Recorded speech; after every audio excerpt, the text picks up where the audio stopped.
सर्वप्रथम उदय धन्यवाद, तुम्ही मैत्री जपली.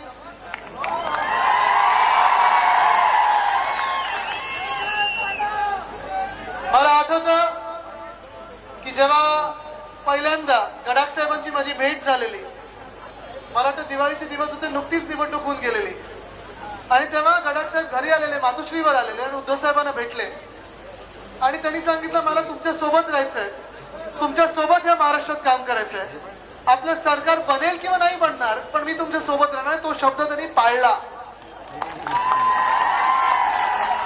याला बोलतात मैत्री, याला बोलतात माणुसकी आणि निष्ठा. पण आज या शिवसंवाद दौऱ्यात फिरत असताना, जसं आज इथे पाऊस पडतोय आणि मी छत्री घेत नाही कारण तुम्ही सगळे भिजत असताना मी छत्री घेणं हे योग्य नाही, पण हा जसा पाऊस पडतोय याहून दुप्पटीने तुमच्या प्रेमाचा आणि आशीर्वादाचा पाऊस आम्हाला ओला चिंब करून देत आहे. गेले 2-3 दिवस या शिवसंवाद यात्रेवर फिरत असताना अनेक ठिकाणी मला थांबवलं जातं, रस्त्यात पावसात असंच लोक थांबवतात. आता पण काही शाळेतली मुलं मुली थांबलेले, ज्येष्ठ नागरिक थांबतायत, कधी शेतकरी बांधव थांबतायत, कधी कोण सांगताय आमच्या घरी या, कोण सांगताय आमच्या बाजूनी फोटो काढा.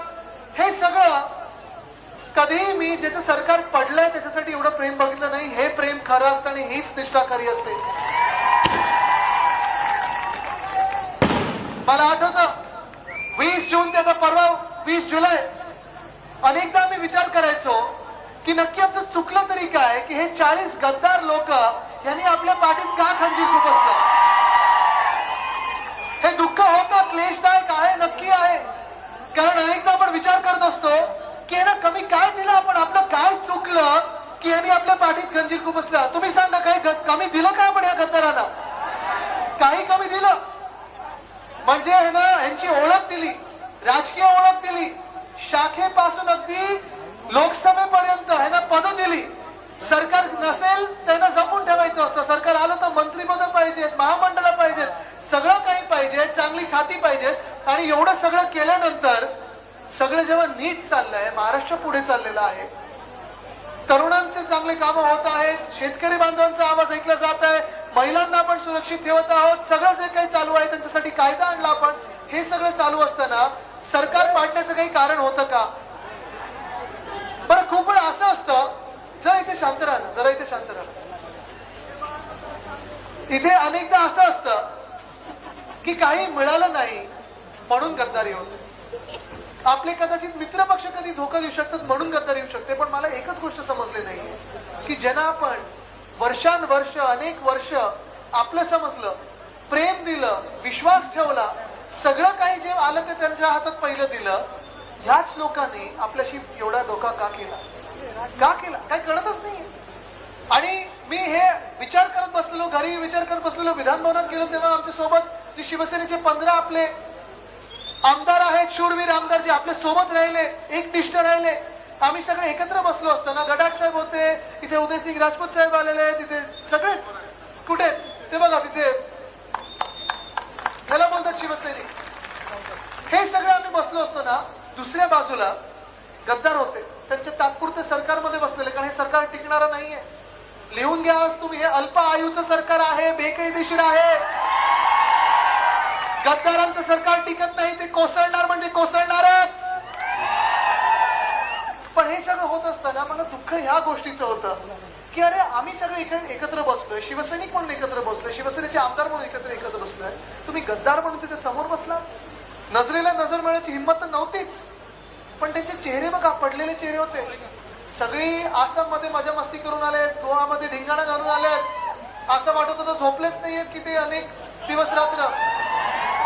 पण हे सगळं करून देखील चेहऱ्यावर अभिमान आणि स्वाभिमान नव्हता, कारण त्यांना प्रत्येकाला माहिती आहे त्यांनी गद्दारी केली ती उद्धव ठाकरे साहेबांसोबत केलेली आहे, गद्दारी त्यांनी केलेली आहे. आणि तिने किती नाव बदललं, उठाव, बंडखोर, आम्ही बंड केला, बंड नाही केला, तुम्ही उठाव नाही केला.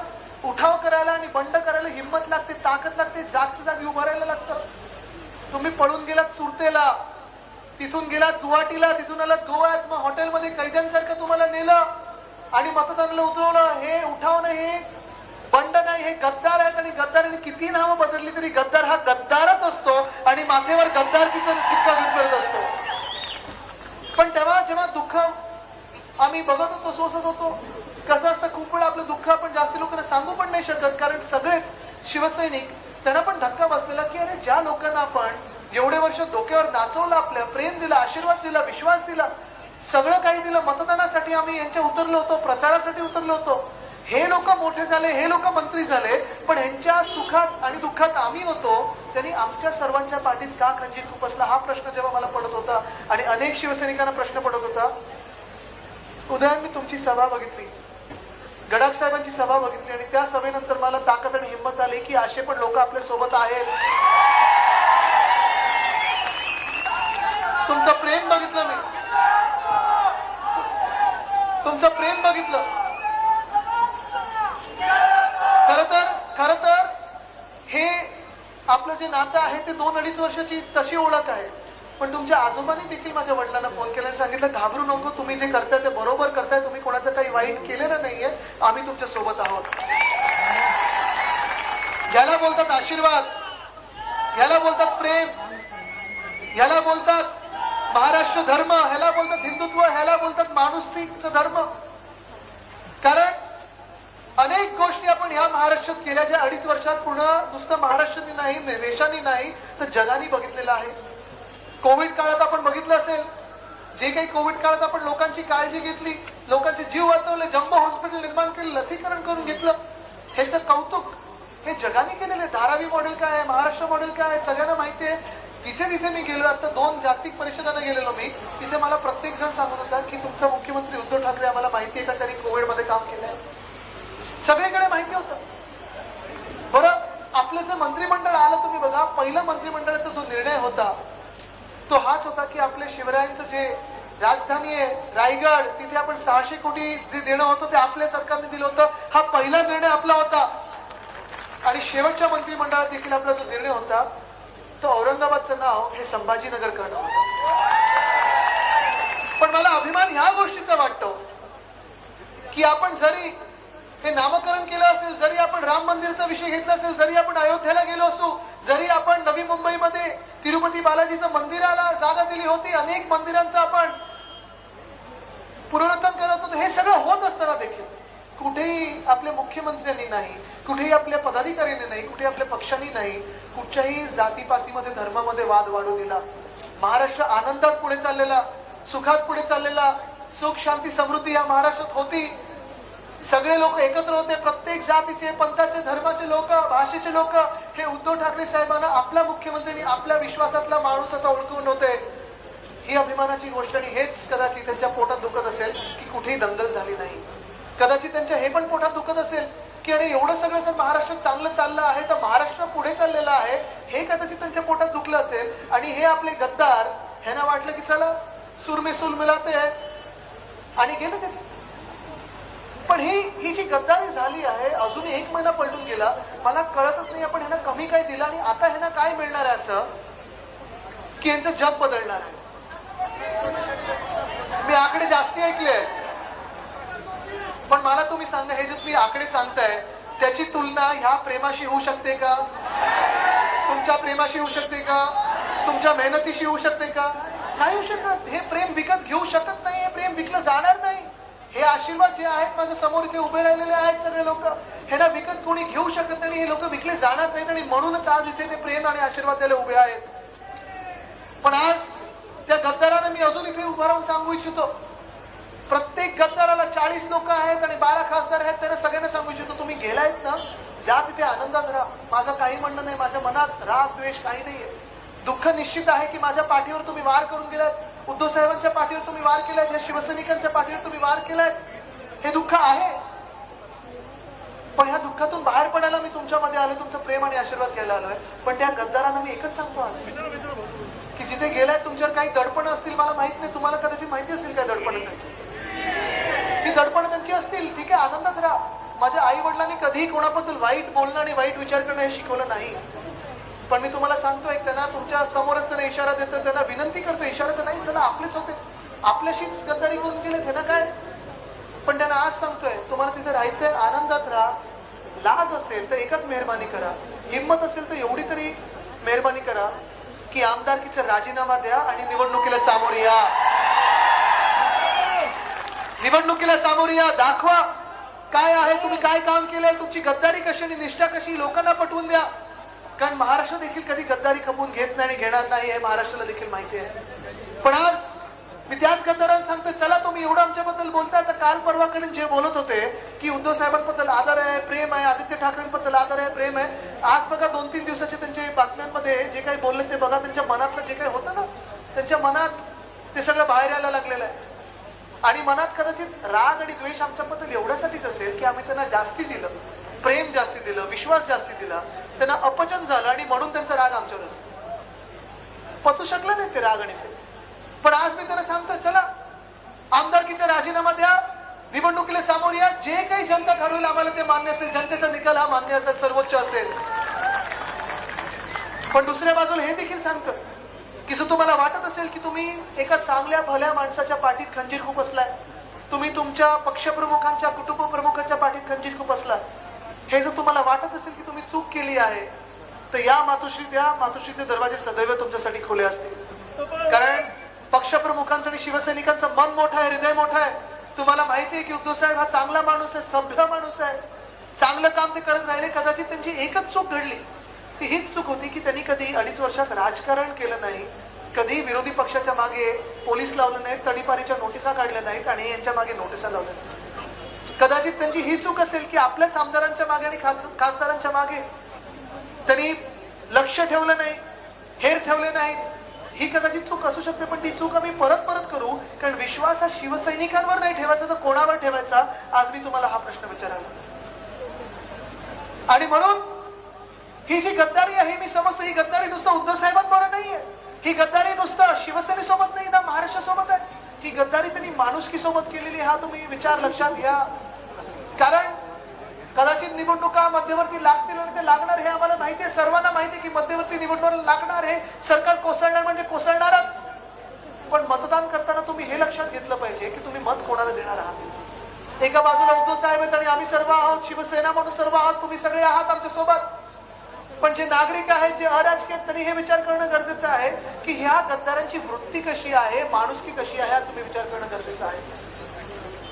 नोव्हेंबरचा काळ होता, मला माहिती आहे, दिवाळी नुकती झालेली, सगळे आपण अनेक लोक वर्षावर आलेलं दिवाळी साजरी करायला सगळे भेटून गेले. आपल्या आमदारांचं मला वाटतं जेवण होतं, खासदारांचं जेवण होतं. हे सगळं झाल्यानंतर उद्धव साहेबांच्या मणक्याचं ऑपरेशन झालं आणि ते मणक्याचं ऑपरेशन एक नाही तर 2 झाले. त्या आठवड्यात 2 ऑपरेशन झाले. तुम्हाला त्यांचं ऑपरेशन झालं त्यांना माहिती असतं, ऑपरेशन थिएटर आहे किती एक वेगळा प्रकार असतो. पण तिथे ऑपरेशन झाल्यानंतर एक नाही, एका आठवड्यात 2 ऑपरेशन झाल्यानंतर उद्धव साहेबांचं दुखणं, वेदना, क्लेश मी समजू शकत होतो. तरी देखील त्यांनी कोणाशी बोलणं थांबवलं नाही. लगेच पुढच्या आठवड्यात मंत्रिमंडळाची बैठक लावली आणि कामाला सुरुवात केली. कारण मुंबईत आणि महाराष्ट्रामध्ये अनेक जिल्ह्यांमध्ये कोविडचे रुग्ण हे वाढत होते. कुठेही काम त्यांनी थांबवलं नाही. जे मंत्री असतील, आमदार असतील, खासदार असतील, त्यांना व्हॉट्सअप करायचे, त्यांना उत्तर द्यायचे, ईमेल करायचे, त्यांना उत्तर द्यायचे. बेडमधून उद्धव साहेब हलू शकत नव्हते, तरी देखील त्यांनी महाराष्ट्राचं काम बंद केलं नाही. मुख्यमंत्री म्हणून ते त्यांचं कर्तव्य करत होते, पार पाडत होते. पण हे सगळं होत असताना दुसऱ्या बाजूला हे 40 गद्दार आणि गद्दारांचे नेते काय करत होते, जमवाजमव करत होते. कोण आमदार सोबत येतो, कोण मंत्री सोबत येतो, पक्ष कसा फोडू शकतो, तू येतो का, तू येतो का. आणि आता देखील त्यांचं तेच कार्य चाललंय.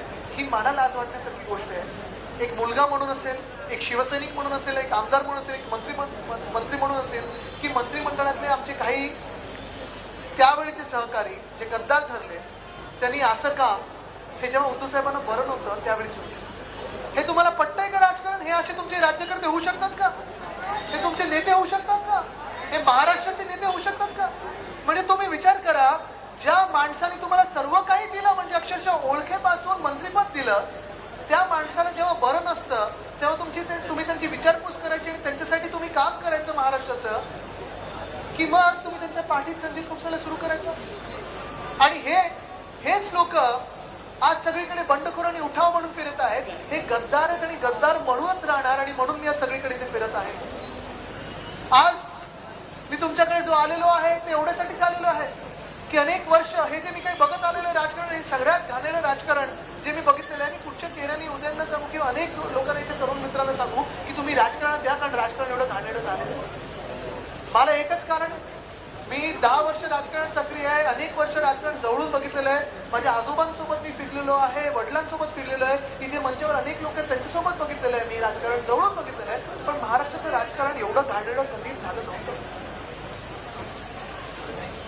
आता तुमच्याकडून उत्तरं बरोबर येत आहे, पण महाराष्ट्राचं राजकारण एवढं कधी घाणेरडं झालं होतं. आज जे मला 10 वर्षापूर्वी सांगितलं गेलं होतं, जेव्हा मी मंचावर चाललेलो युवासेना स्थापन करण्याच्या दिवशी, की मला जे सांगितलं होतं की आदित्य या राजकारणात येऊ नको, राजकारणात चांगल्या लोकांना स्थान नसतं. हे जे काही नाट्य घडलेलं आहे ते हेच सिद्ध करून द्यायला आहे की राजकारणात चांगल्या लोकांना स्थान नसतं.